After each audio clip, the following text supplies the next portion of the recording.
मनोभीष्टं स्थापितं येन भूतले स्वयं रूपः कदा मह्यं ददाति स्वपदान्तिकम् वन्देऽहं श्रीगुरु श्रीयुतापदकमलं श्रीगुरून् वैष्णवां च श्रीरूपं सागरजातं सहगण रघुनाथान्वितं तं सजीवं साद्वैतं सावधूतं परिजनसहितं कृष्णचैतन्यदेवं श्रीराधा कृष्णपादान् सहगण ललिता श्रीविशाखान्वितां च हे कृष्णा करुणा सिंधो दीनबंधो जगत्पते गोपेश गोपिका कांता राधा कांता नमोस्तुते तप्त कांचन गौरांगी राधे वृंदावनेश्वरी वृषभानुसुते देवी प्रणमामि हरिप्रिये नमो विष्णुपादाय अदे नमः नमो विष्णुपादाय कृष्णप्रेष्ठाय भूतले श्रीमते भक्तिवेदांत स्वामिनिति नामिने नमस्ते सारस्वते देवे गौरवाणी प्रचारिणी निर्विशेष शून्यवादी पाश्चात्य देशतारिणी जय श्री कृष्ण चैतन्य प्रभु नित्यानंद श्री अद्वैता गदाधर श्रीवासादि गौर भक्त वृंदा हरे कृष्णा कृष्णा कृष्णा हरे हरे हरे राम राम राम हरे हरे ओम नमो भगवते वासुदेवाय ओम नमो भगवते वासुदेवाय ओम नमो भगवते वासुदेवाय ఇవి కూడా చదవమంటారు మాతాజీ నారాయణం నమస్కారం జయ జయ శ్రీ చైతన్య చూడండి.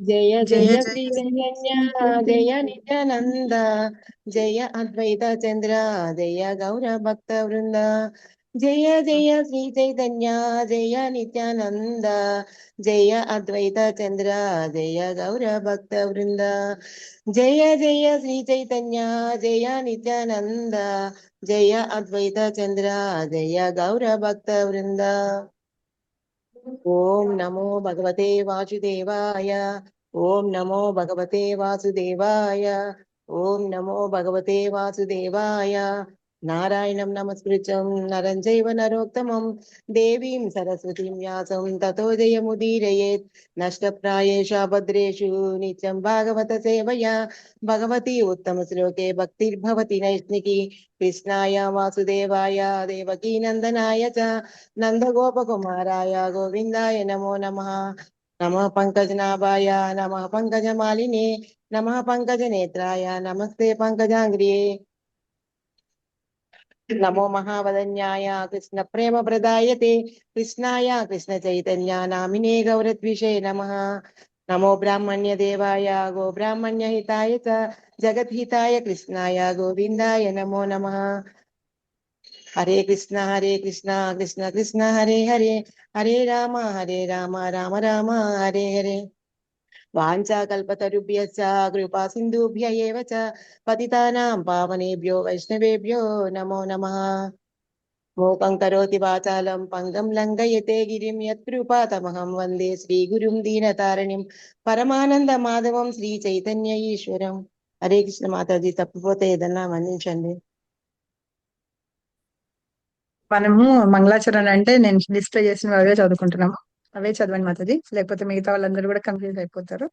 ఓకే, సో మనం నామా పర్లేదు చెప్పారు కదా. ఓకే, నామామృత చదువుకుంటాం కదా మనం. ఇవాళ నామామృతలో ఏం చదువుకుంటున్నామో చూద్దాం. ఏమన్నా ఒక్కటన్నే గుర్తుందా? మనం గత 5-6 రోజులుగా అంటే 5 సార్లుగా చెప్పుకున్నాం కదా. ఏదన్నా ఒకటి గుర్తుందా ఎవరికైనా నామామృతంలో? హరిబోల్ అట్లీస్ట్ స్టోరీ చెప్పాను అవన్నీ గుర్తు, అట్లాగన్నా గుర్తుపెట్టుకోండి. గుర్తులేవు ఎవరికి?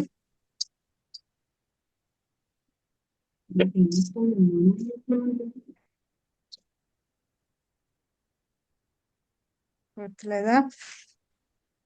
హరిబోల్. ఈ భౌతికమైన బంధాల నుంచి విడగొట్టేది హరినామం అని చెప్పాము. అది సుఖదేవ్ గోస్వామి పరీక్షిత్ మహారాజ్ చెప్పారు శ్రీమద్ భాగవతంలో అని చెప్పాం కదా.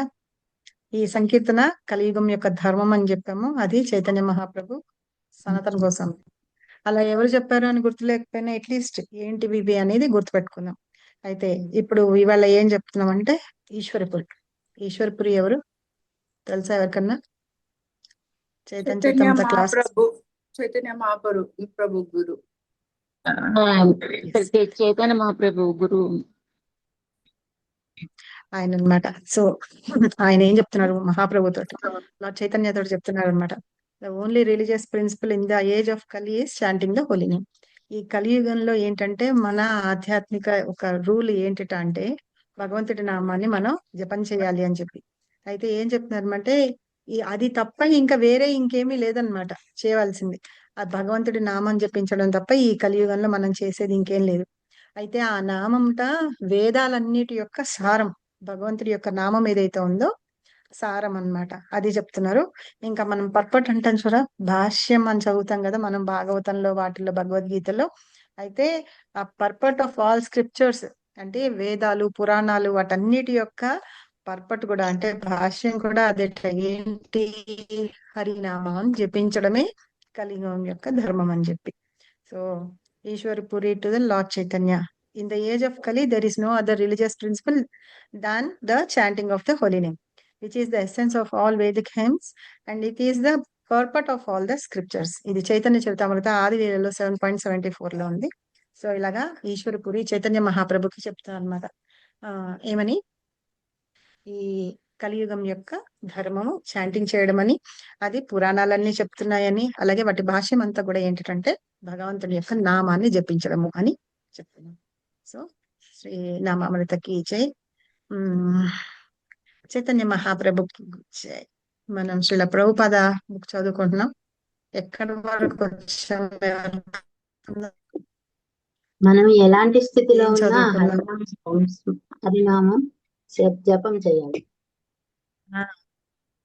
కరెక్ట్.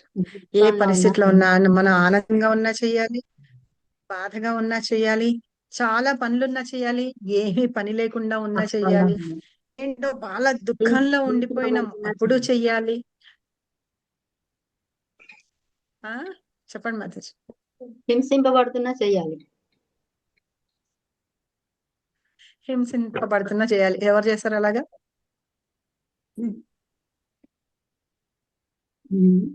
నామాచారి హరిదాస్ ఠాకూర్ మహారాజ్ చేశారు, నామాచార్య ఠాకూర్ చేశారు.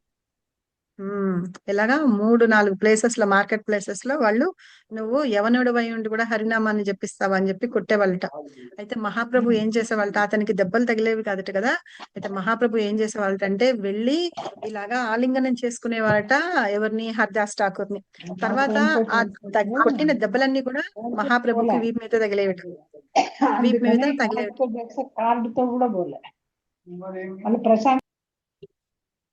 సో మహాప్రభుకి వెనకాల తగిలేవిట.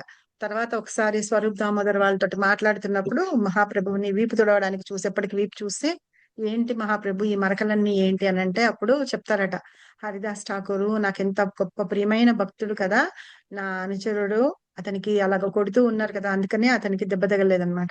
అలాగా భగవంతుడు వాళ్ళని వచ్చి అలాగా తన భక్తుల్ని ఆదుకుంటూ ఉంటారన్నమాట. అప్పుడు మహాప్రభుకి ఇలా వీపు మీద అన్ని మరకలు ఉన్నాయట.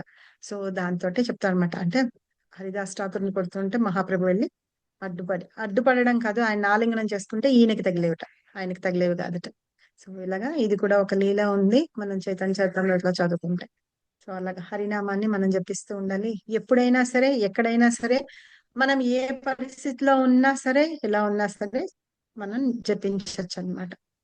పడుకున్నా సరే, నిద్రపోతున్నా సరే, అర్జునుడు కూడా అట్లాగే జపిస్తూ ఉంటాడు. తన రోమాల దగ్గర నుంచి కూడా భగవంతుడి యొక్క నామం, కృష్ణుడి నామం వినిపిస్తూ ఉంటుంది అనమాట. సో ఇది నామం యొక్క గొప్పతనం. మనం లాస్ట్ వీక్ ఏం చదువుకున్నాము ప్రభుపాద బుక్ లో నేను చెప్పాను, ప్రభుపాద ఎవరు స్టార్ట్ చేస్తారో చదవడం వాళ్ళు ప్రభుపాద ప్రణామ మంత్రం చెప్పండి అని చెప్పేసి మర్చిపోతున్నాం మనం 2 సార్లు నుంచి. సో ఎవరు చెప్తారు మనం ముందు ఏం చదువుకున్నామని?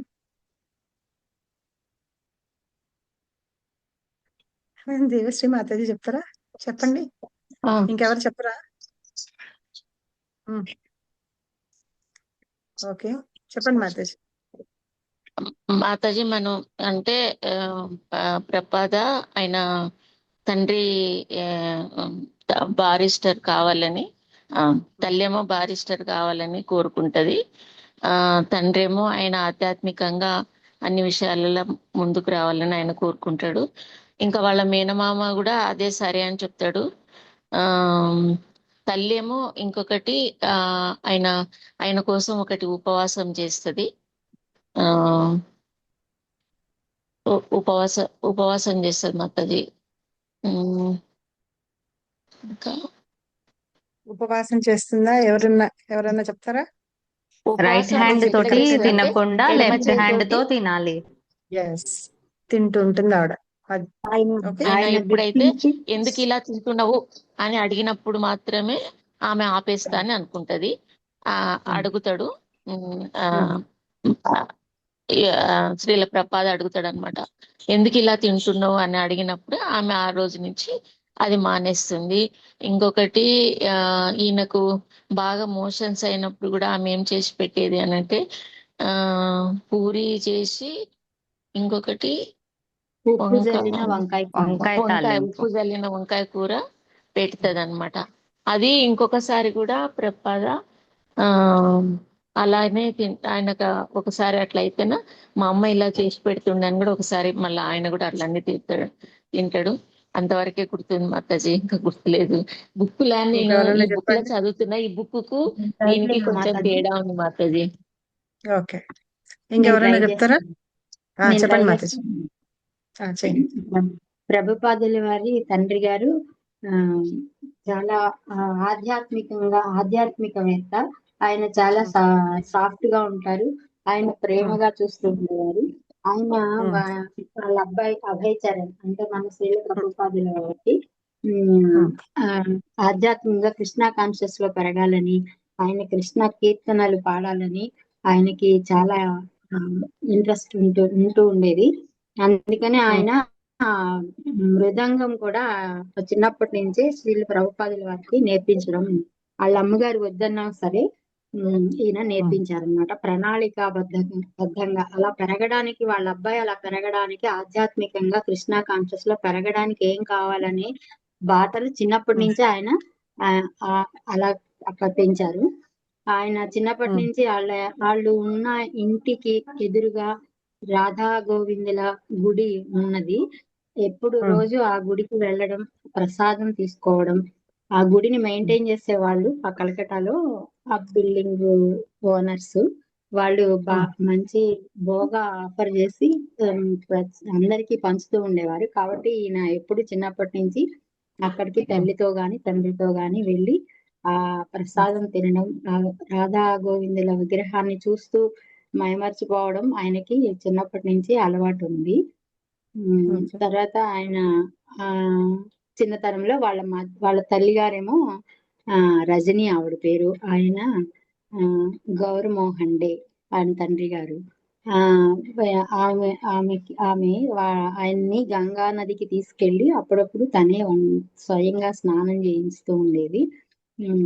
తను ఎంత అంటే ఆ తండ్రి గారి లాగా సాఫ్ట్ కాకపోయినా కొంచెం పట్టుదలగా ఉన్నా కూడా ఆమె కుటుంబం కోసం వ్రతాలు చేయడం, వాళ్ళ ఆరోగ్యంగా ఉండాలని తన జీవితాన్ని అందుకోసమే గడిపేది అనమాట ఆవిడ. అందుకనే వాళ్ళ సంసారం, వాళ్ళకి ఎప్పుడు కూడా ఈ విభేదాలు అభిప్రాయంలో ఉన్నా కూడా, భేదాలు ఉన్నా కూడా వాళ్ళ సంసారంలో ఎప్పుడు కలతలు రాలేదు అని అభయ్ చరణ్ అబ్జర్వ్ చేశారని చెప్పారు. తర్వాత మందులు వేసుకోనన్నా కూడా ఆవిడ బలవంతంగా ఆయనకి మందులు వేసేదని ఆవిడ. ఆయన స్కూల్ కి వెళ్ళనంటే కూడా వాళ్ళ నాన్నగారు ఏమనేవారు కాదు, కానీ ఈవిడ మాత్రం బలవంతంగా స్కూల్ కి వెళ్లాల్సిందే అని మనిషిని పెట్టి మరీ పంపించేవారు. అట్లా ఆయన చదువుకి ఆవిడ అలా ఆ విధంగా ఉండేవారు. తర్వాత ఆవిడ ఈయన కళాశాలలో కాలేజీలో ఉన్నప్పుడే ఈయనకి రాధా అనే ఆవిడతో మ్యారేజ్ చేశారు. కానీ ఈయన చదువు కంప్లీట్ అయ్యే వరకు చాలా రోజులు విడివిడిగా ఉన్నారు వాళ్ళు. తర్వాత ఈయన అప్పుడు గాంధీజీ యొక్క జాతీయోద్యమానికి ఆకర్షింపబడ్డారు. గాంధీ గారు విదేశీ చదువులు వద్దు, అందరూ మానేయాలి అని చెప్పినా గాని ఈయన ఆలోచించి తన సర్టిఫికెట్ తీసుకోవడంలో తప్పులేదని అప్పటి వరకు చదివి సర్టిఫికెట్ అయితే తీసుకున్నారు. తర్వాత విదేశీ వస్తువులు వాడకూడదు, స్వదేశీ వస్తువులు వాడడం. ఆయనకి ఉమ్, సుభాష్ చంద్రబోస్ 1 year సీనియర్ గా ఉండేవారు. ఆయన ఉమ్, ఆయన ఆ, హిందూ ఫౌజ్ అనే దానికి నాయకత్వం వహిస్తూ ఆయన యొక్క ఉమ్, ఉత్సాహానికి ఆయన ఉమ్, ఈ జాతీయోద్యమంలో ఆయన కూడా ఉమ్. గాంధీ గారితో పాటు ఉండడం, ఇవన్నీ అభయ్ చరణ్ కూడా ఈ విధంగా దాంట్లోకి ఉమ్, ఆకర్షింపబడ్డారు. అభయ్ సూపర్. చరణ్ కి రాజకీయాల పట్ల మక్కువ లేకపోయినా ఈ జాతీయోద్యమం అనే ఒక ఆ గాంధీ మహాత్ముడు గాంధీ మహాత్ముడి యొక్క అదే ఇవి పద్ధతులు ఈయనకి బాగా అట్రాక్ట్ అయింది. అట్రాక్ట్ అయ్యారు. ఆ జాతీయోద్యమం అనే దానికి ఈయన అట్రాక్ట్ అయ్యారు. గాంధీ గారు భగవద్గీతని ఎప్పుడు ఆయన తీసుకోవడం, ఆయన దాన్ని రిఫర్ చేయటం, ఆయన ఆధ్యాత్మికతని గురించి ఈయన గాంధీ గారిని బాగా ఇష్టపడ్డారు. ఆ తర్వాత అంతవరకే చూసాను అన్నమాట. అంటే ఈయన ఒకసారి ఈయన భక్తి ఫ్రెండ్ సిద్ధాంత ద్వారా సరస్వతి భక్తి ఆ, సిద్ధాంత సరస్వతి స్వామి వారి దగ్గరికి తీసుకెళ్లారు. ఆయనకి ఇష్టం లేకపోయినా ఆయన తండ్రి ఉమ్, గారిని కలవడానికి వచ్చే మామూలు ఆ ఉమ్, సన్యాసులు వాళ్ళు చూసి ఆయన విసిగిపోయారు. వాళ్ళ ఫ్రెండ్ భక్తి సిద్ధాంత సరస్వతి మహారాజ్ గారి దగ్గర తీసుకెళ్తానంటే ముందు వద్దన్న ఆయన బలవంతంతో వెళ్ళారు. అప్పుడు ఆయన ఈయన్ని చూడగానే కూర్చోమని కూడా చెప్పకుండా నువ్వు ప్రచారం ఇంగ్లీష్ లో ప్రచారం ఉమ్, చేయవచ్చు కదా అని ఉమ్, అన్నారు ఆయన. దాంతో ఉమ్, ఆయన మాటకి ఈయన కొంత ఆ, ఈయన ఆయనని గురువుగా స్వీకరించడానికి ముందు ఈయన ఎలా ఉంటారని ప్రశ్నల ఉమ్, ద్వారా ఆయనని వెరిఫై చేశారు. ఉమ్, ఉమ్, ఉమ్, అది మీరు ఇప్పుడు ఆల్రెడీ ఇప్పుడు మన దేశం ఇంకొకరి పరిపాలనలో ఉంది. ఇప్పుడు మనకే స్వతంత్రత లేదు. ఇలాంటప్పుడు ఈ ఆధ్యాత్మిక భావన ప్రచారము కొనసాగుతుందా, ఇది అవసరమా అని శ్రీల ప్రభుపాదుల ఉమ్. వారు అడిగారు. దానికే భక్తి సిద్ధాంత స్వామి వారు ఆ దీనికి ఎటువంటి ఏ రాజకీయాలు సంబంధం. దేని యొక్క స్థితి ఏ ఈ ఉమ్, కంట్రీ దేశం ఎట్లా ఉంది, ఎలా ఉంది, ఇలా ఉంది అని ఉండవలసిన స్థితి ఏమీ లేదు. అవి సరి ఉమ్, అయ్యేదాకా మనం వేచి చూడవలసిన అవసరం కూడా లేదు. ఎప్పుడు మొదలు ఉమ్. పెట్టినా ఇది తప్పకుండా తన పని తను చేసుకుంటుంది అన్నట్లుగా ఆయన చెప్పారు. ఇది సూపర్. శ్రీల ప్రభుపాదుల వారికి నచ్చింది. ఉమ్, అప్పటి తర్వాత నుంచి ఆయన ఆ ఉమ్. కొంచెం 12 కొంచెంగా సార్లు 12 సార్లు తమ గురువు గారిని కలుసుకున్నారు అప్పుడప్పుడు వెళ్ళి. అయితే తను ఆర్థికంగా కూడా అంటే ఫైనాన్షియల్ గా కూడా హెల్ప్ చేయాలన్నా కూడా ఆయనకి అంత తాహత లేదన్నమాట ఇప్పుడు. అందుకని చెప్పేసి అనుకుంటూ ఉండేవారు నేను ఏదో ఒకటి చెయ్యాలి ఇది అని. ఒకసారి కలకత్తా వెళ్ళినప్పుడు ఇక్కడ ఇది ఉంది కదా ఆ గౌడీయ వైష్ణవ మఠాలు వాటన్నిటిలో ఆ కార్యాలయాలు వాళ్ళందరూ ఆ యజమానత్వం కోసం అంటే వాళ్ళు మేమే బాస్ గా ఉండాలి అన్న దాంతోటి వాళ్ళు ఒకళ్ళకొకళ్ళు కొట్లాడుకుంటూ ఉండేవాళ్ళు. ఆ కొట్లాడుకుంటూ ఉండే విషయం ఏమైందంటే ఆయనకి చాలా బాధ కలిగించింది. ఎవరికి భక్తి సిద్ధాంత సరస్వతి ఠాకూర్కి బాధ కలిగించింది అనమాట. ఆ విచారాన్ని చూసిన తర్వాత చాలా బాధపడ్డాడు. అబ్బాయి కూడా చాలా బాధపడ్డాడు. ఒకసారి వీళ్ళందరూ ఏంటంటే రాధాకుండ దగ్గర ఒక మీటింగ్ ఏదో జరుగుతుంది. అక్కడికి వెళ్ళినప్పుడు భక్తి సిద్ధాంత సరస్వతి ఠాకూర్ ఈయనతోటి అబ్బాయి తోటి అంటారనమాట. ఇది ఇక్కడ చెప్తున్నాను, గుర్తొచ్చిందా మీకు? గౌడీయ గౌడీయ మఠంలో మొత్తం నిప్పు ఆ రగుల్చుకుంది, అంతా అవును మొత్తాన్ని అంతటినీ నాశనం చేసేస్తుంది అని చెప్పేసి అంటారనమాట. అంటే దానికి అవును పరిష్కారం ఏంటి అంటే ధనం అంటే ఈ పాలరాతితోటి నిర్మించిన ఏవేవి ఉన్నాయో అవన్నీ తీసేస్తే సరిపోతుంది అని చెప్పి. సో అందుకని అప్పుడు ఏం చెప్తారంటే నువ్వు పుస్తకాలని ముద్రించగలిగితే ముద్రించు, అది చాలా ఎంతో మంచిది అండి అని చెప్పేసి భక్తి సిద్ధాంత సరస్వతి చెప్తారు. తర్వాత అప్పుడు ఆ అబ్బాయికి అర్థమవుతుంది అనమాట. తన గురువు ఏం ఈయన చెప్తున్నారు, అంటారు, బుక్కుల్ని ముద్రించాలి అనేదే ఆయన కోరిక. కాబట్టి నాకు ఎప్పుడు డబ్బు లభిస్తే అప్పుడు నేను ఈ పుస్తకాలని ముద్రిస్తాను అని చెప్పేసి ఆ మాట ఆయన హృదయంలోకి ఉండిపోయింది అనమాట. 1936 లో ఈయన తిరోభవించారు. ఎవరు? భక్తి సిద్ధాంత సరస్వతి. తర్వాత అంతకు ముందు నెల రోజుల ముందు నేను ఏమి సేవ చేయాలి మీకు అని చెప్పేసి రాస్తారనమాట. రాసినప్పుడు ఈయన అదే నేను చేయగల సేవ ఏదైనా ఉందా అని అడుగుతారు. తర్వాత 2 వారాల తర్వాత ఆ అబ్బాయికే ఆన్సర్ వస్తుంది అనమాట. హిందీ ఆ బంగాళీ భాష రాని వాళ్ళందరికీ ఈ భావాలు ఏవేవైతే ఉన్నాయి ఆయన చైతన్య మహాప్రభు గురించి అవి చెప్పడము మహాప్రభు అబ్బాయికి చాలా ఎక్కువగా ఇదైందనమాట. ఎందుకు ఎవరన్నా భగవంతుడి గురించి ఇవి చెప్తారు కదా, అయితే చైతన్య మహాప్రభు యొక్క ఉపదేశాలు చెప్తాను. ఈయనకి చాలా అట్రాక్ట్ అయ్యాడు భక్తి సిద్ధాంత సరస్వతి ఠాకూర్కి. సో అందుకని ఏంటంటే ఆంగ్లంలో నువ్వు వివరించగానే నాకు పూర్తి విశ్వాసం ఉందని గురువు ఈయనకి రాశారనమాట, లెటర్ రాశారు. దాంతో ఇంకా ఏంటంటే నాకు ఇచ్చిన ఇది ఏంటి అంటే, నేను ప్రచారం చేయాలి అంటేను పుస్తకాలను ముద్రించాలి, నేను ప్రచారం చేయాలన్నమాట. సో అలా చెయ్యాలి అని చెప్పి అనుకున్నారు. 1922లో ఫస్ట్ లో కలిసినప్పుడు ఆయన ఏం చెప్పారు, అదే ఇప్పుడు రాశారు కదా, కాబట్టి ఇప్పుడు నేను ఏం చేయాలి అని నాకు తెలిసింది, గురువు యొక్క ఆదేశం ఏంటి అని చెప్పేసి తెలుసుకున్నారనమాట. ఈయన చెప్పినట్టుగానే భక్తి సిద్ధాంత సరస్వతి చెప్పినట్టుగానే ఆ గౌడీయ మఠాల్లో నిప్పు రగుల్చుకొని ఏమైంది, నాయకత్వ వారసత్వం అన్నమాట. నేను బాస్ని అంటే నేను బాస్ని అని చెప్పేసి వాళ్ళు అక్కడ గొడవలు జరగడం మొదలు పెట్టాయి. అది ఎంత పెద్దగా అయిందటంటే ఆ చివరికి పోలీసుల దాకా వెళ్ళేసి వాటన్నిటిని ఇదేయాల్సి వచ్చిందట. సో ఆ అబ్బాయి అక్కడ వాటిల్లో ఉండకపోవడమే మంచిదైంది. అందుకని ఎందుకంటే వాటిల్లో ఇన్వాల్వ్ అవ్వకుండా ఉన్నారనమాట. తర్వాత ఆ ముద్రణ అంటే ప్రింటింగ్ చేయడం అన్నమాట. గురువు చెప్పిన మాటకి ప్రింటింగ్ చేయడానికి ఆయన ఆలోచించుకుంటూ ఉన్నారనమాట ఏం చేయాలని. సో తర్వాత సెకండ్ వరల్డ్ వార్ అయింది కదా, తర్వాత అంతా అయింది. అక్కడ ఫుడ్ కి ప్రాబ్లం అయిందనమాట. ఇదే మనకి ఎప్పుడైనా చెప్పేది, మనకి ఏంటంటే కొన్ని కిలోమీటర్ల వరకు ఏ సిచ్యువేషన్ చూసేటప్పటికి ప్రభుపాదకి ప్రాబ్లం అంటే బాధ అనిపించింది ఇదన్నమాట. ఇది చూసేటప్పటికి చాలా బాధ అనిపించింది. అక్కడ పిల్లలు వీధి కుక్కలతోటి పాటు అట్లా కొట్టుకొని ఆహారం కోసం ఇది చేస్తూ ఉన్నారట. అది చూసేటప్పటికి ప్రభుపాదకి చాలా బాధ అనిపించింది. అందుకని ఫుడ్ ఫర్ లైఫ్ అని చెప్పేసి ఉంది కదా, ఇప్పుడు మనం డొనేషన్లు అడిగేది కూడా ఫుడ్ ఫర్ లైఫ్ కి ఇస్తారనమాట. అందుకని కలకత్తా నగరంలో మొత్తం అలాగా ఆ సీన్లు ఏవైతే ఉన్నాయో సర్వసాధారణంగా కనిపిస్తూ ఉన్నాయట. దాంతో ఆయనకి చాలా బాధ కలిగింది. బాధ కలిగి ఏం అయినా ఈ కష్టాలన్నిటికీ ఏంటంటే మానవుడి యొక్క దురాశ, నాకు ఇంకా కావాలి అన్న దురాశ ఒకటి. ఆ తర్వాత వాళ్ళు ఒక నాయకత్వ పొజిషన్ లో ఉన్నప్పుడు వాళ్ళు ఎలా నిర్వహిస్తారు, మిగతా వాళ్ళందరినీ ఎలా చూస్తారు అనేది ఆ లోపము. ఈ రెండే బయటికి కారణం, ఈ కష్టాలన్నిటికీ కారణం. మనుషులు కుక్కలతోటి సమానంగా పడి పీక్కొని తింటూ అలా కొట్టుకుంటున్నారు అంటే దానికి కారణం ఇది అని. ఎప్పుడైనా సరే భగవంతుడి దయ వల్ల భూమి మీద ఎంతమంది జనాలు ఉంటారు, ఎంత జీవులు ఉంటారో అందరికీ సరిపడా ఆ ఫుడ్ అనేది ఉత్పత్తి అవుతూనే ఉంటుందన్నమాట. కానీ దాన్ని మనం సద్వినియోగం చేసుకోవట్లేదు. కొంతమంది యొక్క దురాశ వల్ల వాటి మూలంగా ఆహారం అనేది కొరత అనేది ఏర్పడుతుందన్నమాట.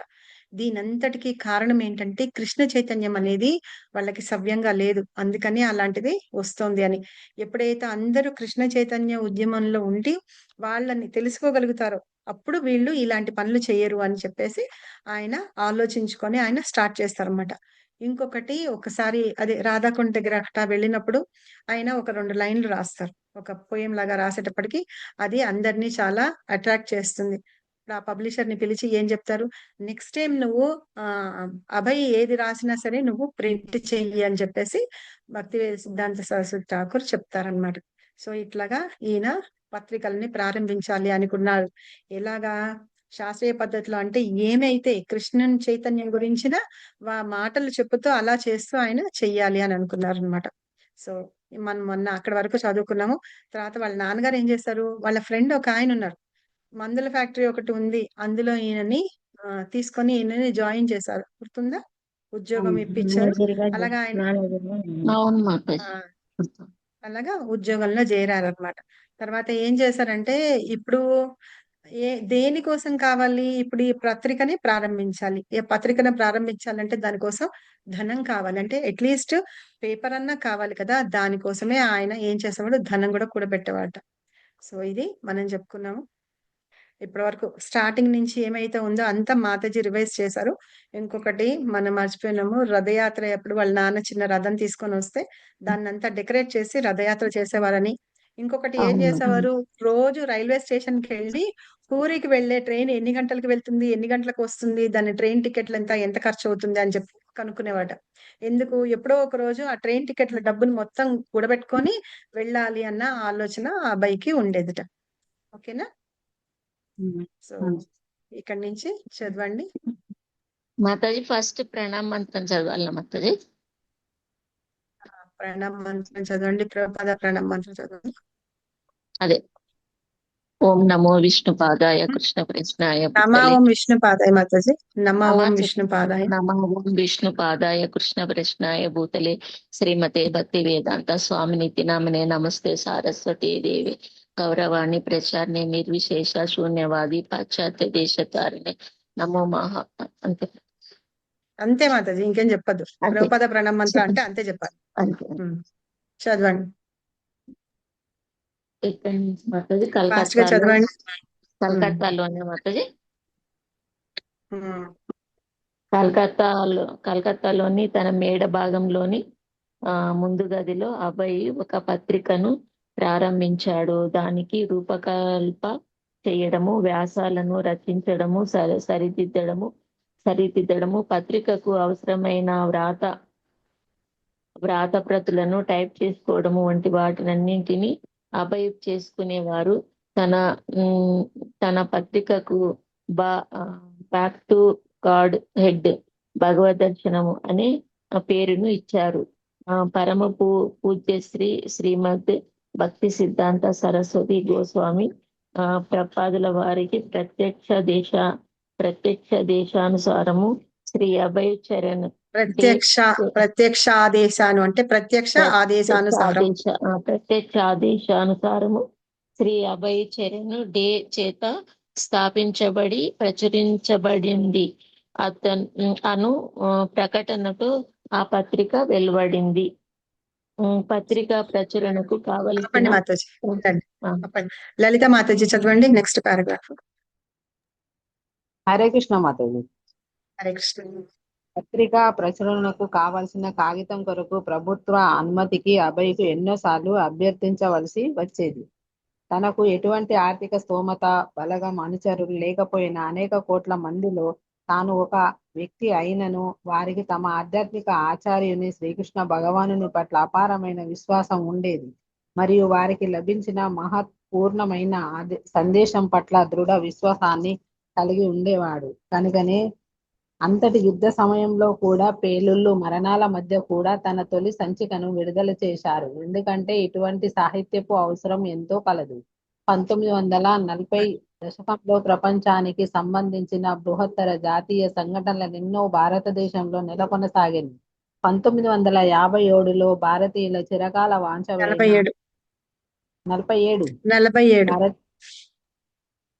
47 స్వాతంత్రం వచ్చింది. భారతీయుల చిరకాల వాంఛ అయిన జాతీయ స్వాతంత్ర్యం లభించింది. అయితే ఈ జాతీయ ఆనందం పొందిన వెంటనే జరిగిన భారత్ పాకిస్తాన్ విభజనలో తలెత్తిన ఘర్షణలలో లక్షలాది మంది దారుణంగా హతులయ్యారు. ఆ తర్వాత పరిస్థితిని శ్రీల ప్రభుపాదుల వారు ఇలా గుర్తు చేసుకునేవారు. 1947లో హిందూ ముస్లిం పోరాటాలను చూశాము. ఒక పక్షం హిందువులు, మరొక పక్షం మహమ్మదీయులు, ఇరు పక్షాలు పోట్లాడుకున్నారు. చాలా మంది హతులయ్యారు. మరణానంతరం వీరు హిందువులు, వీరు మహమ్మదీయులనే తేడా కూడా లేకుండా పోయేను. నగరపాలక ఉద్యోగులు భౌతిక అన్నింటినీ ఒక చోట చేసి ఎక్కడో పారేసేవారు. హరే కృష్ణ మాతాజీ. సో ఇక్కడ అంటే మనకి స్వతంత్రం రాకముందే చైతన్య మహాప్రభు శ్రీల ప్రభుపాద ఏం చేసేవారంటే, కలకత్తాలో ఆయనకి ఒక ఇల్లు ఉండేదన్నమాట, పైన ఉండేవారట. ఆయన రూమ్ లోనే ఇవన్నీ ప్రచారంకి అంటే ప్రచురణ అంటే ముద్రణ చేయడానికి అన్ని కావాల్సినవంతా చేసుకొని, ఆ ఎడిటింగ్ అవన్నీ అంటారు కదా, కొన్ని తీసేయాలి కొన్ని చేయాలి అని, అలా అన్ని ఆయనే చేసుకుంటూ బ్యాక్ టు గాడ్ హెడ్ అని దానికి పేరు పెట్టారనమాట. తెలుగులో భగవద్ దర్శనం అది పేరు, ఇంగ్లీష్ లో బ్యాక్ టు గాడ్ హెడ్ అని. అయితే రాసి ఏం చేశారంటే, ఈ పరమ పూజ్య శ్రీ భక్తి సిద్ధాంత సరస్వతి గోస్వామిని ప్రభుపాద వారి ప్రత్యక్ష ఆదేశానుసారము స్థాపించబడింది అని దానిలో రాశారట. ఆ పత్రికలో రాసి ఆయన పంపిణీ చేస్తూ ఉండేవాళ్ళు అనమాట. సో అట్లాగా ఏంటంటే, ఆర్థిక స్తోమత లేకపోయినా, వెనకాల సహాయం చేసేవాళ్ళు, ఆ బలగం అవన్నీ లేకపోయినా సరే, కోట్ల మందిలో తాను ఒకడే అయినా ఉన్నా సరే, ఆయన గురువు గారు ఏం చెప్పారు దాన్ని పట్టుకొని భగవంతుడి మీద విశ్వాసం పెట్టుకొని ఆయన తను ఈ పని చేయడానికి ముందుకు వెళ్ళారు అని చెప్పి. ఆ టైంలో ఏంటంటే యుద్ధం జరుగుతూ ఉంది. అయినా సరే ఏంటంటే తన ఫస్ట్ సంచిక అంటే back to God head first ఇది విడుదల చేశారనమాట. అంటే ఆ టైంలో మనకి అందరికీ ఈ ఆధ్యాత్మికమైన విలువల గురించి చాలా తెలుసుకోవాల్సిన అవసరం ఎంతో ఉందన్నమాట. కాబట్టి 1940లో ఫస్ట్ అది తెచ్చిపెట్టారట.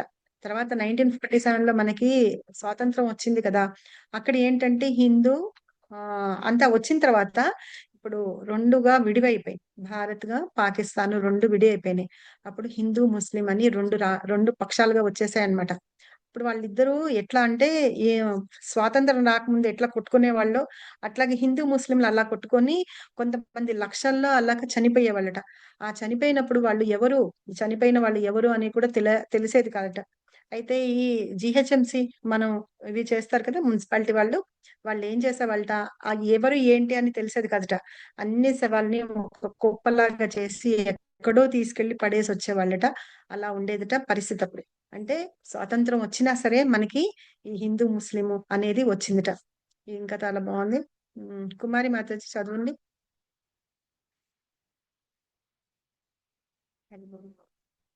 హరే కృష్ణ మాతాజీ. హరే కృష్ణ మాతాజీ. చదవండి.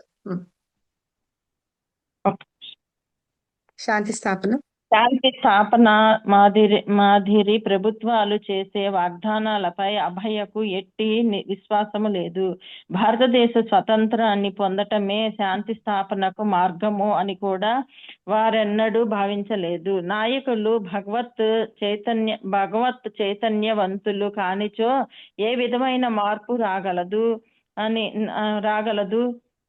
తన పత్రిక బ్యాక్ టు గాడ్ హెడ్ లో గాంధీ జిన్న సంభాషణలు అనే వ్యాసంలో వారు ఇలా రాశారు: ప్రళయ కాలం వచ్చే వరకు హిందూ ముస్లింలకు మధ్య, క్రైస్తవులకు మధ్య, బౌద్ధులకు మధ్య ఘర్షణలు కొనసాగుతూనే ఉంటాయి. వారు చెప్పదలసిన విషయము ఏమిటంటే, స్వార్థ ప్రయోజనములను కలిగి ఉన్నంత కాలము, ఇంద్రియ తృప్తిని వాంఛించినంత కాలము ప్రజల ఘర్షణ పడుతూనే ఉంటారు. ఆధ్యాత్మిక అవగాహన కలిగినప్పుడు పరమ పురుషునికి సేవ చేసినప్పుడు మాత్రమే నిజమైన సమైక్యత సాధ్యపడుతుంది. హరే కృష్ణ మాత. సమైక్యత అంటే వాళ్ళ మధ్యలో కోఆపరేషన్ అన్నమాట. అలా ఉంటుంది అని చెప్తున్నారు. అంటే మామూలుగా ఏంటంటే ఈ మన గవర్నమెంట్ కానీ నాయకులు కానీ ఉన్నారు అంటే ఏంటి, బాగా దేశంలో శాంతి అనేది నెలకొల్పడానికి అన్నమాట. కానీ ఈ ప్రభుత్వాలు చేసిన వాగ్దానాలు ఏంటంటే శాంతి స్థాపన చేస్తామని. ఇప్పుడు భారత్ పాకిస్తాన్ అవన్నీ జరుగుతున్నప్పుడు శాంతి సమావేశాలు జరగడం, మేము శాంతిని స్థాపిస్తాము అన్న మాటల మీద అబ్బాయికి ఎట్లాంటి విశ్వాసం లేకుండా అయిపోయింట. అప్పుడు ఏంటంటే అంటే భారతదేశానికి స్వాతంత్రం పొందడానికి ఎలాంటివైనా తీసుకుంటాం అన్నట్టుగా భావించినట్టుగా అనిపించింది అని. అయితే ఇక్కడ ఏంటంటున్నారు, భగవత్ చైతన్యులు కాతించు నాయకులు అనే వాళ్ళు ఏంటంటే ఆధ్యాత్మికతలో ఉండాలన్నమాట. అలా లేనప్పుడు వాళ్ళల్లో ఎలాంటి మార్పు వస్తుంది, వాళ్ళల్లో ఎలాంటి మార్పు రాదు. పొద్దున మనం చెప్పుకున్నాం చూసారా, టిట్ ఫర్ టాట్. నువ్వు ఇది చేసావా, నేను అది చేస్తాను, నేను ఇది చేశానా, నువ్వు అది చేస్తావు. సో అట్లా ఉంటుందన్నమాట. అందుకని ఏం చేశారటంటే బ్యాక్ టు గాడ్ హెడ్ అనే బుక్ లో ఒక పత్రిక ప్రచురిస్తున్నారు కదా, ఆ పత్రికలో గాంధీ జిన్నా అన్నమాట. జిన్నా ఎవరు, మహమ్మదీయుల నాయకుడు అన్నమాట. మహమ్మద్ జిన్నా ఉన్నారు కదా గాంధీ, వాళ్ళిద్దరి మధ్య సంభాషణలు అనే వ్యాసాన్ని ఒకదాన్ని రాశారట. అందులో ఏం రాశారంటే, ఈ ప్రళయకాలం వచ్చినా సరే హిందువులకి ముస్లింలకి మధ్య పోరాటము, క్రైస్తవులు వాళ్ళిద్దరి మధ్య పోరాటము, బౌద్ధులకి వీళ్ళ మధ్యన ఘర్షణలు, మేమే ఎక్కువ అంటే మేము ఎక్కువ, మేము గొప్ప అంటే మేము గొప్ప అనే మధ్య ఘర్షణలు ఇలాగ ఎప్పుడూ జరుగుతూనే ఉంటాయి అని చెప్పి ఆ విషయాన్ని చెప్తూ, వీళ్ళందరూ ఏంటంటే వాళ్ళ స్వార్థ ప్రయోజనాలకి కోసమే చూస్తున్నారు అనేసి ఇక్కడ చెప్తున్నారు అనమాట. కానీ ప్రజలు మాత్రం అలా ఇప్పటికీ కూడా ఇంకా ఘర్షణ పడుతూనే ఉన్నారనమాట. కాబట్టి ఏంటంటే వాళ్ళందరి మధ్యలో అలా ఉండకుండా ఉండాలంటే ఆధ్యాత్మికత అనే అవగాహన వాళ్ళకి చెప్పాలి అని. చెప్పినప్పుడు మాత్రమే, ఎప్పుడైతే భగవంతుడి గురించి, ఆ పురుషోత్తముడి గురించి తెలుసుకుంటారు చూసారా, అప్పుడు మాత్రమే. ఎందుకు అలా అవుతుంది, వీళ్ళు నాకు శత్రువు కాదు, మనం బాడీ తోటి రిలేషన్ కాదు, ఆత్మతోటి రిలేషన్, అందరిలోనూ పరమాత్ముడు ఉన్నాడు అని చెప్పి మనం తెలుసుకుంటాం చూసారా, అప్పుడు మాత్రమే సమైక్యత. అంటే వాళ్ళల్లో ఒకళ్ళంటే ఒకళ్ళు ఈర్ష ద్వేషాలు అవన్నీ పోయి ఈ ఘర్షణలు అన్ని జరగకుండా ఉంటాయి అని చెప్పి ప్రభుపాద అప్పుడు ఆలోచించుకున్నారనమాట. నెక్స్ట్ ఎవరు చదువుతారు? హరిబోల్. కృష్ణకుమారి మాత చదవండి.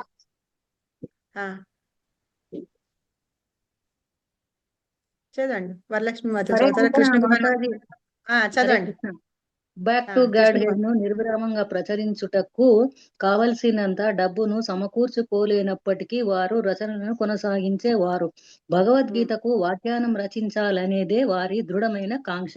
అయినప్పటికీ శ్రీ చైతన్య మహాప్రభు సందేశాన్ని వారు ఉత్తరాల ద్వారా కూడా బోధించేవారు. వారు ప్రభుత్వంలో వ్యాస రచయితలకు లేక ఆయా రంగాలలో విశేష సేవలు అందించిన మాతాజీ, ప్రముఖులకు వారు ప్రభుత్వంలోని అనేక నాయకులకు, గౌరవనీయులైన పరిచయస్తులకు తన దృష్టిని మాతాజీ. ఆకర్షించారు. మహాప్రభు సందేశాన్ని వారు ఉత్తరాల ద్వారా కూడా బోధించేవారు.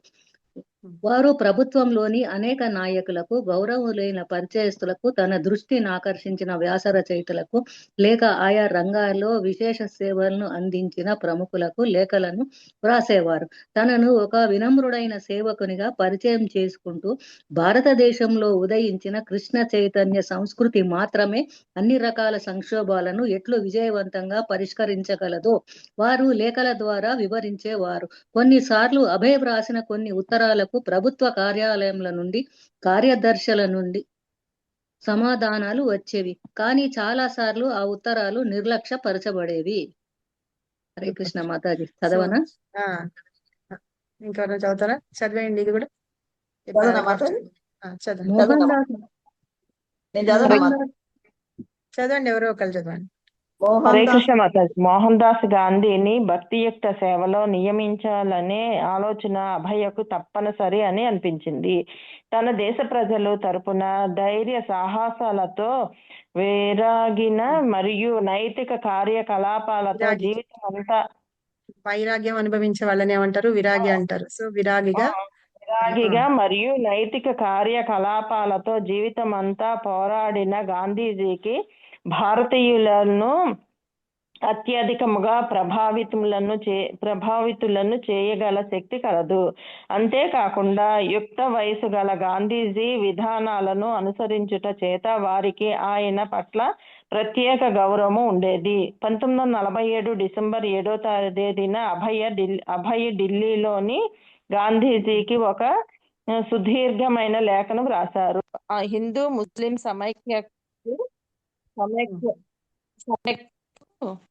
సమైక్యతకు గ్రామీణ అభ్యుదయానికి సంబంధించిన గాంధీజీ రూపొందించిన సూత్రాలను నిర్లక్ష్యపరుస్తూ భారత జాతికి నాయకత్వం వహించినట్లు చాలా మంది తమ పూర్వపు అనుచరులకు మరియు గాంధీజీకి మధ్య విభేదాలు ఏర్పడ్డాయని అభయకు తెలుసు. హిందువులు మరియు ముస్లింలు కూడా గాంధీజీని విమర్శించేవారు. 78 ఏళ్ల వయసులో గాంధీజీ విషాదములో మరియు శారీరకముగా బలహీనముగా ఉండేవారు.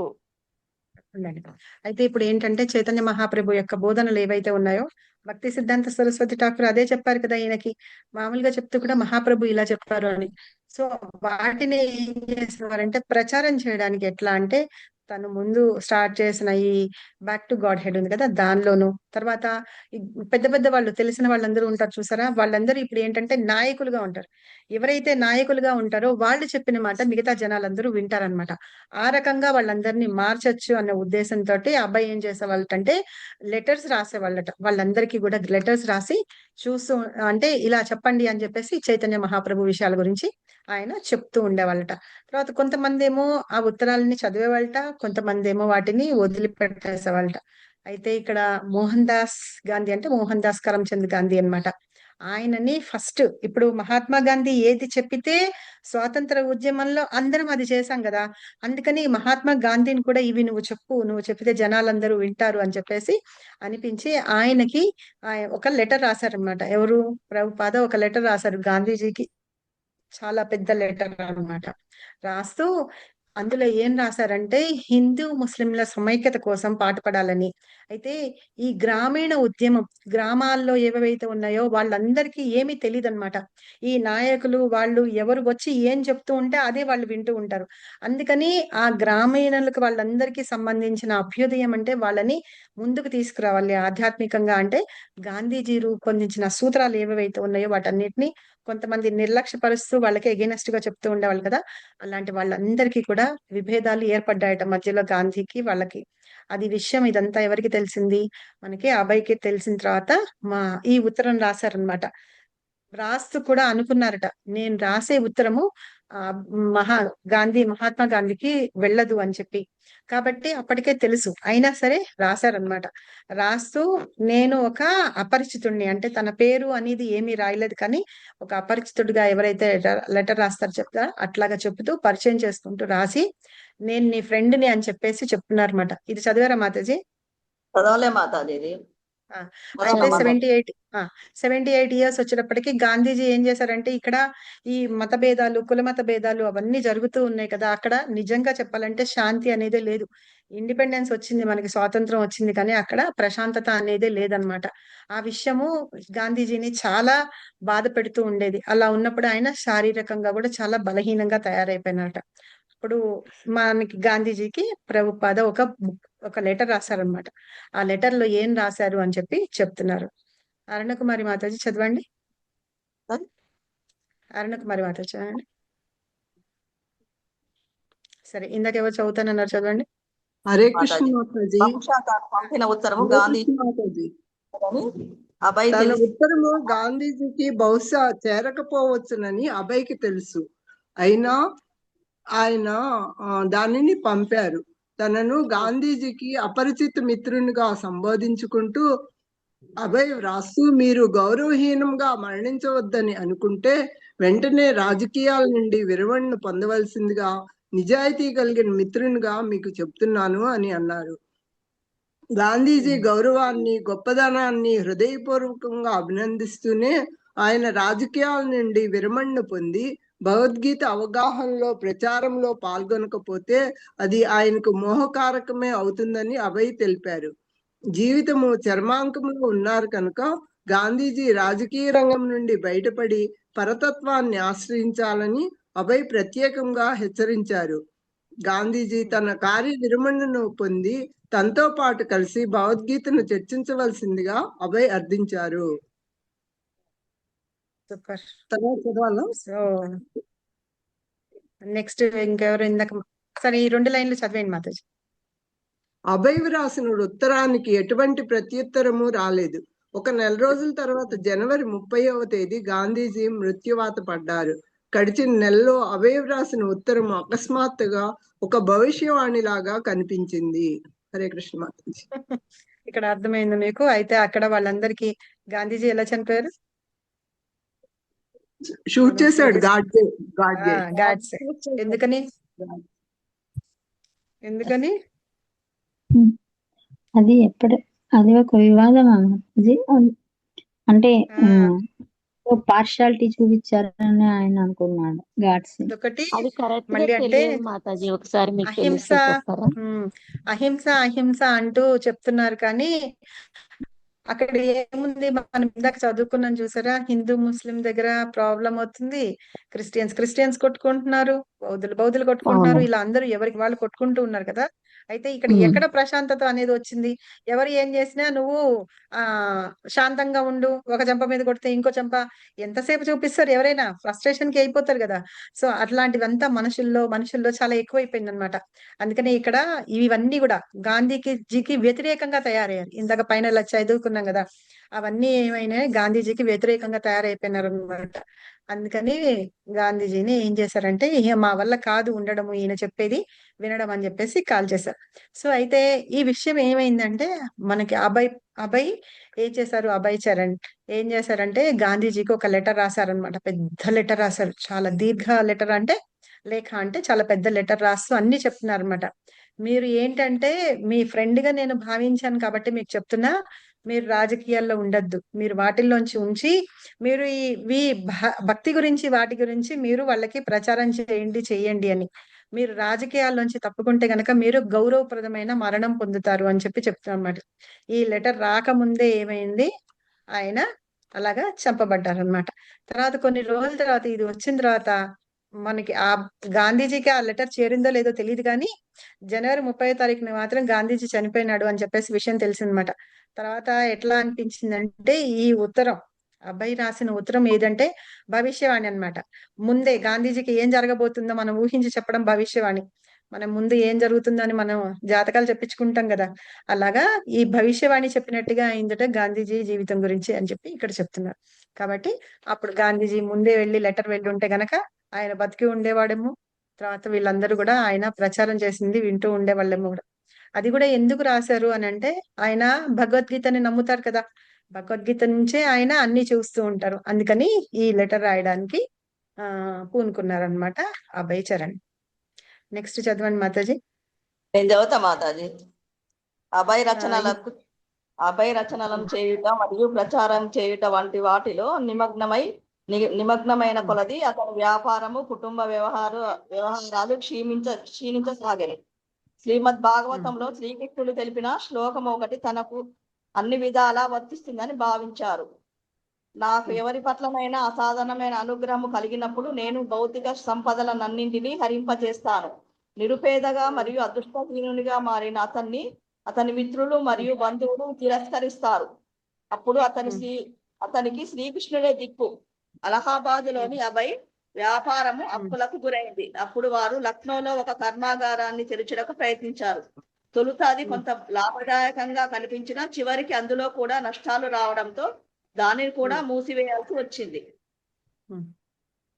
ఈ శ్లోకం ఏంటి? భగవద్గీతలో శ్లోకం ఏంటి? భాగవతంలో శ్లోకం భగవద్గీతలో ఒకటి చెప్పారు కదా.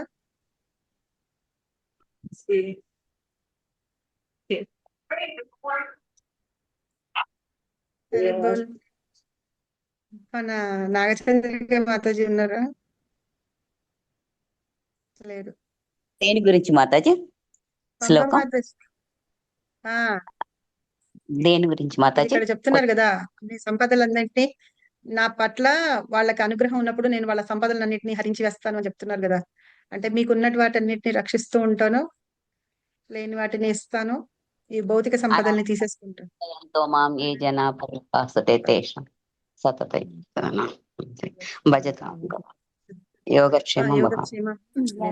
అయితే అట్లాంటి వాళ్ళని ఏంటంటే నిరుపేదలుగా కూడా అదృష్టహీనులుగా ఉన్న వాళ్ళందరినీ కూడా మనం ఎప్పుడైనా సరే మన దగ్గర డబ్బులు లేదంటే జనాలు రానేవారు.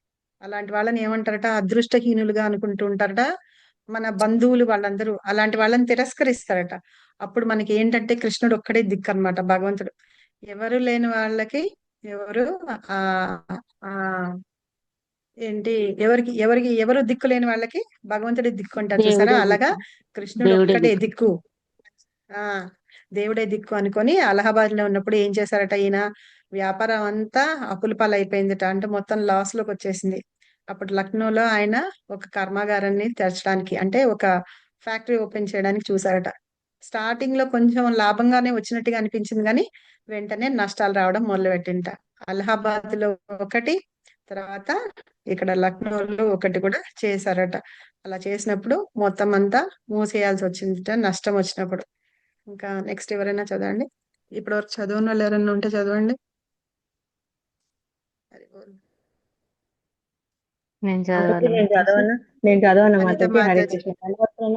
అనిత మాతాజీ, పద్మజ మాతాజీ, ఇంకా మన పంప మాతాజీ ఉన్నారు,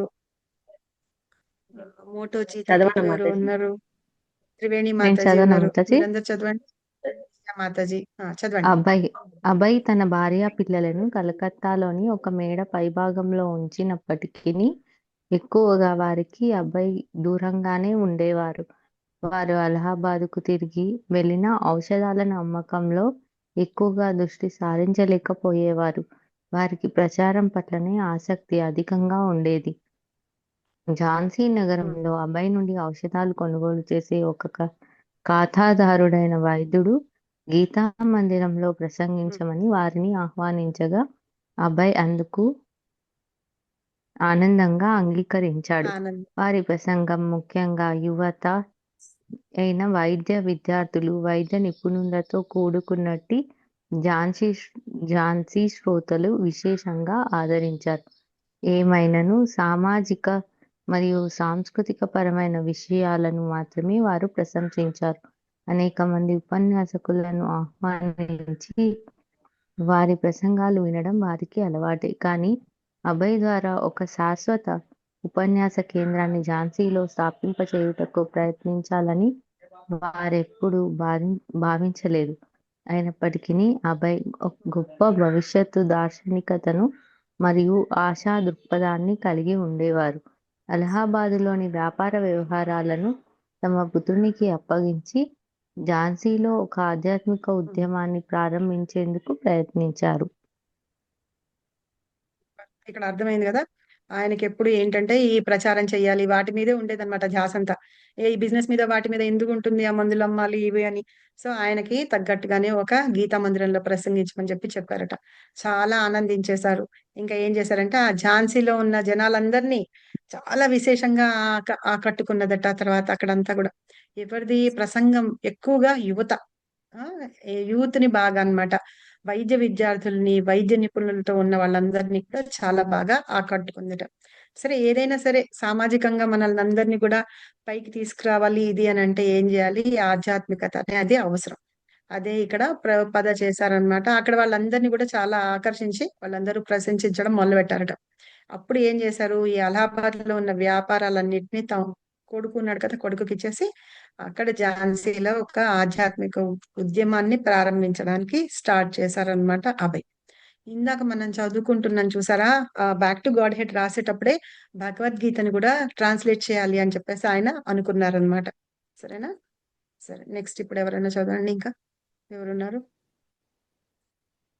మాతాజీ నేను చదువుతా మాతాజీ.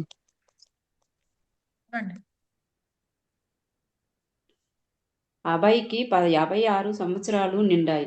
ఇప్పుడు వారు తన ఆధ్యాత్మిక గురువు గారి ఆదేశాలను అత్యధిక శ్రద్ధతో నెరవేర్చాల్సిన తరుణం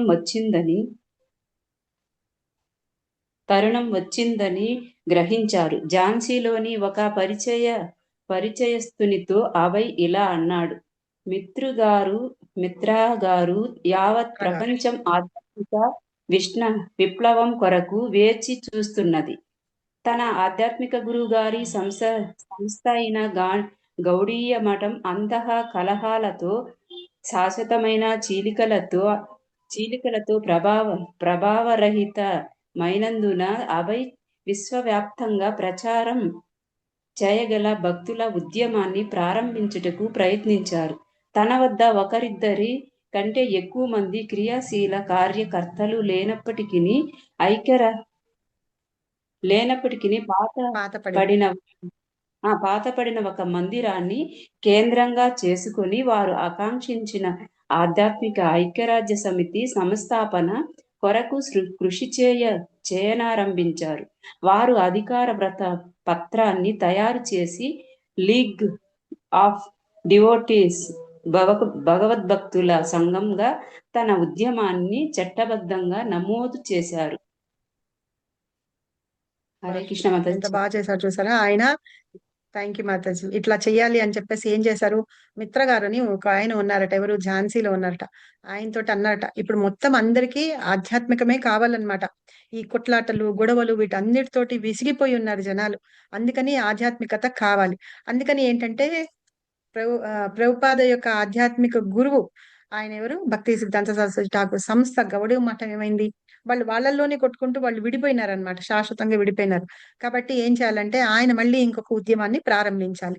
అది ప్రారంభించాలి కదా, ఏం చేయాలి? ఒక పాడుపడిపోయిన టెంపుల్ ని తీసుకొని దాన్నే ఇదిగా ఉంచుకొని లీగ్ ఆఫ్ డివోటీస్ భక్తుల సంఘం అనే ఉద్యమాన్ని చట్టబద్ధం చేశారన్నమాట. అంటే లీగల్ గా ఒక సంఘాన్ని ఏర్పాటు చేశారట, లీగ్ ఆఫ్ డివోటీస్ అని చేసి అందులో ఎవరైతే వస్తారో వాళ్ళందరినీ చేర్చుకొని ఆయన ఏం చేశారు? ఈ ఆధ్యాత్మికత అనే దాన్ని ఆయన అంటే మొత్తం అందరికి పంచిపెట్టాలని ఆయన స్టార్ట్ చేశారనమాట.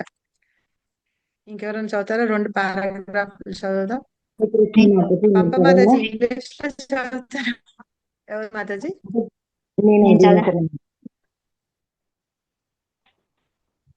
దీనశరణ మాతాజీ. చదవండి మాతాజీ, చదవండి.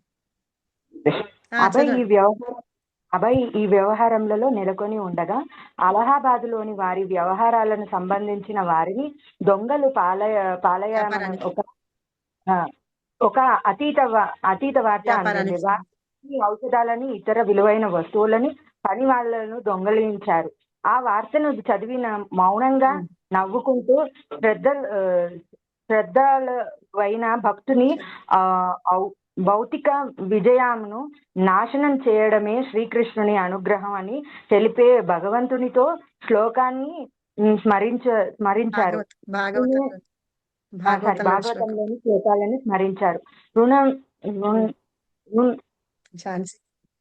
పునీతులని మిత్రులతో ఒకరు తిరిగి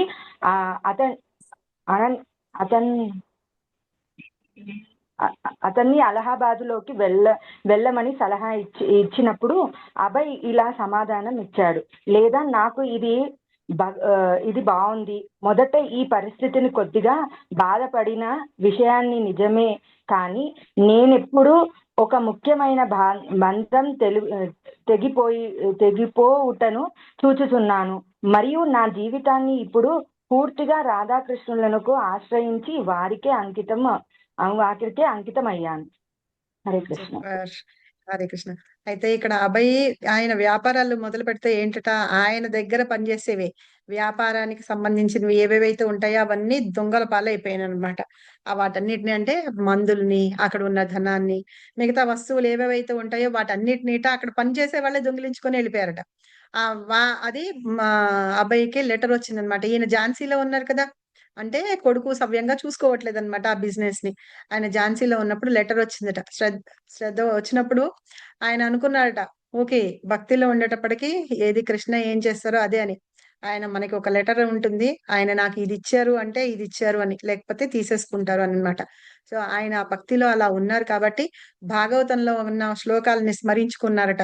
అది కృష్ణుడి అనుగ్రహం మూలంగానే నా ఈ భౌతికమైన విజయాలన్నిటిని నాశనం చేస్తున్నారు అంటే ఆధ్యాత్మికంగా నేను పైకి రావాలి అని చెప్పేసి అనుకున్నారట. తర్వాత వాళ్ళందరితోటి అక్కడ ఝాన్సీలో ఎవరైతే ఫ్రెండ్స్ ఉన్నారో, అబ్బాయికి ఫ్రెండ్స్ ఉన్నారో ఒకళ్ళు తిరిగి అలహాబాద్ కి వెళ్ళమని చెప్పి ఆయన పంపించారట.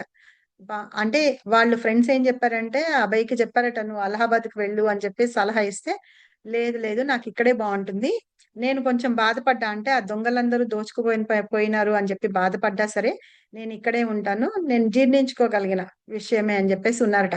అంటే ఈ రకంగా ఆ అలహాబాద్ లో ఉన్న ఆయన బిజినెస్ అనే బంధం ఈయనకి తగిలింది కదా, అది తెగిపోయింది అన్నట్టుగా అనుకొని ఇప్పుడు నాకేంటి రాధాకృష్ణ నాకు ఆశ్రయం ఇచ్చారు, నేను వాళ్ళ సేవకి నేను ఉండాలి అని చెప్పేసి అనుకొని ఆయన ఉన్నారట.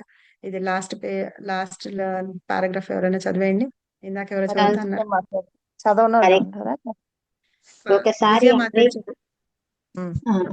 ఒకసారి అబ్బాయి కలకత్తాలో నివసిస్తున్న తన కుటుంబాన్ని కలుసుకుంటకు వెళ్ళినప్పుడు వారితో తమకు గల సంబంధాన్ని పూర్తిగా తెంచుకున్నారు. చివరికి కుటుంబ బాధ్యతలన్నింటి నుండి పూర్తిగా వైదొలిగాడు. వారికి ఇంకనూ అక్కడ ఒక చిన్న వ్యాపారం ఉండేది. ఝాన్సీలోని తన సంస్థాగతమైన పనుల కొరకు కావలసిన ధనాన్ని సమకూర్చుకొనుటకు అక్కడికి వెళ్లారు. కానీ అక్కడికి వెళ్లిన తర్వాత తప్పనిసరి కుటుంబ బాధ్యతలలో చిక్కుకోవాల్సి వచ్చింది. వారి సంతానంలో కొందరు అప్పటికి అవివాహితులు మరియు తీర్చవలసిన బాకీలు కూడా ఎన్నో కలవు. ఒకవేళ తాము కలకత్తాలోని మందుల దుకాణాన్ని అభివృద్ధి చేసినా తాను సంపాదించే ధనం సర్వం తమకే కావాలని ఆశించవచ్చును. దానికి వారు అంగీకరించి ఇంట్లో ఉండిపోయినా తమ ఆకాంక్ష అట్లే మిగిలిపోయింది, ఎందుకంటే వారికి భక్తియుక్త సేవ పట్ల శ్రద్ధ లేదు. ఆయన ఒకసారి పెద్దగా ఉంది కదా, ఇంకా ఆ పెద్ద మరి 11 అనేది కదా, చాలా పెద్దగా ఉంది. అయితే ఇక్కడ ఇది ఒకటి గుర్తుపెట్టుకోండి, రేపు దైవ భక్తుల నుంచి అక్కడ నుంచి చదువుదాము. అయితే ఇక్కడ ఏం చెప్తున్నారంటే అలహాబాద్ వెళ్ళారట. వెళ్ళినప్పుడు ఏం చేశారో అక్కడ మళ్ళీ కలకత్తాలో వాళ్ళ ఫ్యామిలీ అంతా ఉన్నారు కదా, వాళ్ళందరూ ఉన్నారు కదా, అక్కడికి వెళ్ళినప్పుడు వాళ్ళని చూసేటప్పటికి అక్కడ ఉన్న పరిస్థితులను బట్టి ఆయన వాళ్ళతోటి కూడా సంబంధం వదిలిపెట్టేసుకున్నారట. అయితే అక్కడ వ్యాపారం ఉంది కానీ పిల్లలు సవ్యంగా చూసుకోరనమాట. పిల్లలకి అప్పటికి ఇంకా పెళ్లిళ్ళు కాలేదు. ఒకవేళ ఉండి ఆ దుకాణాన్ని అభివృద్ధి చేసి అంతా చేసినా సరే కొన్ని రోజులు అయిన తర్వాత పిల్లలు ఏం చేస్తారు, ఈ దుకాణం మాదే, డబ్బులు మాదే, నువ్వు సంపాదించిందంతా మాదే అంటారు కదా. అందుకని అలా అనుకోవచ్చు, అలా చెయ్యొచ్చు. అందుకని నేను ఇంట్లో ఉన్నా ఒకటే లేకపోయినా ఒకటే, కాకపోతే ఏంటంటే నేను భక్తి అనేది ప్రచారం చేయాలనుకున్నాను కదా, అది ఆ కోరిక అలాగే మిగిలిపోతుంది అని చెప్పేసి ఆయనకి వచ్చేద్దామని చెప్పేసి అలాగా వాళ్ళతోటి సంబంధం వదిలిపెట్టేసుకున్నారనమాట. అయితే ఇక్కడ ఏంటంటే మిగతా అక్కడ ఉన్న వాళ్ళకి ఎవరికి కూడా భగవంతుడు భక్తి అనేది ఏమీ లేకుండా ఉండింది, అందుకని వచ్చేద్దాం అనుకున్నారు అని. పంప మాతాజీ మీరు ఏమైనా చదవాలనుకున్నారా? లేదు మాతాజీ, పర్వాలేదు, వాళ్ళు చదువుతున్నారు, వింటున్నాను. పర్వాలేదు. నేను చదివితే మళ్ళీ ఎవరికి అర్థం అవ్వదు కదా, మీరు మళ్ళీ ట్రాన్స్లేట్ చేసి చెప్పాలి. సో ఇది అన్నమాట. అందరు ఇంగ్లీష్ చదవడం వచ్చు కదా, చదివితే చదవండి. ఇంకెవరు ఉన్నారు? అందరూ చదివారు కదా. చదవనా సవిత మాతాజీ చదవలేదు పాపం. మన సవిత మాతాజీ కూడా చదవలేదు. ఇద్దరు చెరో పారాగ్రాఫ్ చదవండి. మాతాజీ హిందీలో, మీరు ఇంగ్లీష్ లో చదవండి. ఈ రకంగా మీరు వాళ్ళకి లాంగ్వేజ్ కూడా నేర్పించిన వాళ్ళు అవుతారు. ఇవాళ నా దాంట్లో డౌన్లోడ్ అవ్వట్లేదు మాతాజీ, ఎందుకు అందు గురించి నేను హ్యాండ్ కూడా రేస్ చేయలేదు. నేను బుక్ తెచ్చుకున్నాక చదువుతా. సరే, ఓకే. పంప మాతాజీ చదివితే చదవండి. మ్యూట్ లో ఉన్నారు మీరు. ఈ paragraph Mataji, what was the use he thought, అది అయిపోయింది కదా, క్యాల్కటా విజిట్ అయిపోయింది కదా. తర్వాత next, what was the use he thought if they wouldn't become devotees. His wife and relatives were not interested in his Jhansi preaching but wanted to spend more time in business and family affairs. His father-in-law complained, "Why are you always talking about God?" But when friends came to visit, Abhay continued preaching and speaking on Bhagavad Gita, just as he had done in Jhansi. And as before, his wife and the rest of the family would take tea in a separate room. Prabhupada would later recall, "I wanted as much as possible to get her to work with me in spreading Krishna consciousness to get her help, but she was very determined. So finally, after 30 years, I could understand she would not be an assistance to me." Hare Krishna Mataji. Thank you, Mataji. ఆవిడ 30 ఏళ్ళ దాకా ఎదురు చూసాట, ఏమన్నా help చేస్తుందేమో కొంచెమన్నా అని. ఆవిడ help చేసేది కాదుట. ఇంకా వాళ్ళ మామగారు వాళ్ళు అనేవాళ్ళట, ఏంటి నువ్వు ఊరికనే భగవద్గీత, ఆధ్యాత్మికత ఇవి అవి అంటూ ఉన్నావని. ఝాన్సీ నుంచి ఎవరైనా ఫ్రెండ్స్ వస్తే కూర్చొని బయట భగవద్గీత గురించి చర్చించుకుంటూ ఉండేవాళ్ళట. మిగతా వాళ్ళందరూ పక్క రూమ్ లో కూర్చొని టీ తాగుతూ ఉండేవాళ్ళట. అది ప్రభుపాదకి నచ్చుతూ ఉండేది కాదట. ఇంకా ఆయన్ని నిష్ఠూరంగా మాట్లాడుతూ, అంటే సర్కాస్టిక్ గా అంటూ ఉండేవాళ్ళట వాళ్ళ మామగారు. మనం పైన అంటూ ఉంటాం చూసారా, పుల్ల వెరుపుడు మాటలు అట్లా అంటాం చూసారా, అట్లా అంటూ ఉండేవాళ్ళట. ఇక ప్రభుపాదకి అర్థమైందిట, నా భార్య నాకు ఏ రకంగా తోడ్పడదు అని చెప్పి. ఈ 4 లైన్లు ఉన్నాయి, చదివేయండి ఆవిడ టీ కోసం. Abhay always advised his wife not to drink tea. It was not the practice of strict Vaishnava family. Finally, he said, "You have to choose between me or tea. Either the tea goes or I go." Abhay's wife replied jokingly, "Well, I have to give up my husband then." Hare Krishna. అయితే అభయ్ ఒకసారి అడిగారట, మన మామూలుగా వైష్ణవ కుటుంబంలో టీలు అలాంటివన్నీ తాగం కదా, నువ్వు ఏం చేస్తున్నావు, ఊరికనే టీ తాగుతూనే ఉంటావు కదా. ఒకసారి ఇట్లా అడిగారట, నేను కావాలా టీ కావాలా అంటే ఆవిడ అందుట, నాకు టీనే కావాలి, నువ్వు వద్దు అని చెప్పిందిట. చెప్పిన తర్వాత ఫినిష్ చేసేయండి. Then one day she made a serious mistake. She traded her husband's copy of Srimad Bhagavatam for tea biscuits. When Abhay came home and looked for the sacred book, she told him what had happened. Abhay was shocked, and then the incident pushed him to leave his family for good. In a mood of stark determination, he left his family and business. అయితే మామూలుగా మనం ఏం చెప్తాం, వాళ్ళ భార్య పిల్లల్ని ఎందుకు వదిలేశారంటే, ఆవిడ టీ తాగిందని, ఆ తర్వాత పుస్తకాలు అమ్మేసిందని, నాకు ఇట్లా అని. ఇక్కడ చెప్పడం మాత్రం నవ్వుతూ అంది, కానీ ఆవిడ ఏం చేసిందంటే శుభ్రంగా టీలో నంచుకోవడానికి బిస్కెట్లు లేకపోతే ఆయన రాసిన భాగవతం గ్రంథం ఇంకేం లేవో అమ్మేయడానికి, ఆ రద్దీ పేపర్ల వాళ్ళు ఉంటారు కదా, వాళ్ళకి ఆ భాగవత గ్రంథాన్ని అమ్మేసిందిట. దాంతో ఆయనకి కోపం వచ్చిందనమాట. అప్పుడు ఇంకా ఆశ్చర్యపోయారట కూడా. చూసిన తర్వాత ఆయన ఏం చేశారు, అప్పుడు ఆ కుటుంబాన్ని వదిలిపెట్టేసి, ఆ వ్యాపారాన్ని కూడా వదిలిపెట్టేసి ఆయన ఇంకా ఇక్కడికి వచ్చేసారు, భక్తి అనే దానిలోకి వచ్చి ప్రచారం చేయడంలోకి వచ్చేసారు అనమాట. ఓకే, తర్వాత వాళ్ళని విడిచిపెట్టేసి వచ్చేసారు, ఝాన్సీకి వెళ్ళిపోయినారు అనమాట. తిరిగి కలకత్తాలో వాళ్ళ ఫ్యామిలీని వాళ్ళని వదిలిపెట్టి ఝాన్సీకి వెళ్ళిపోయినారు. ఓకే, మరి రేపు ఇక్కడ నుంచి చదువుదాము. ఒక చాప్టర్ అయిపోయిన తర్వాత మనం మొత్తం డిస్కస్ చేసుకుందాము, మొత్తం అంతా. ఎవరైనా సరే, ఇందాక మాతాజీ రాశారు కదా, మన ఎవరు అబ్బాయికి 50. ఇది 22వ పేజీకి ముందు చదవాలి. మనకి విజయమాతాజీ రాశారు చూసారా పాయింట్స్ అన్ని. అట్లా ఎవరన్నా రాస్తే కనుక చదవండి. శ్రీలక్ష్మి మాతాజీ ఉన్నారా మీరు? హ్యాండ్ రైస్ చేయలేదు, చదవలేదు. ఓకే, సో ఎవరైనా అలాగా చెప్పాలనుకుంటే చాప్టర్ అయిపోయిన తర్వాత చెప్పండి. మనం రోజు నిన్న ఏం చదువుకున్నామంటే నిన్న చదివిన వరకు చెప్పండి, సరేనా? ప్రతిరోజు మనం స్టార్టింగ్ నుంచి అవసరం లేదు. చాప్టర్ ఫినిష్ అయిపోయిన తర్వాత అప్పుడు మొత్తం అంతా ఆ రోజు మొత్తం ఆ సమ్మరీ కోసమే వెచ్చిద్దాం మనం. సో ఈ రకంగా మనం ప్రభుపాద బుక్ చదువుకుంటున్నాం. ఎవరికైనా ఏమన్నా డౌట్స్ ఉన్నాయా?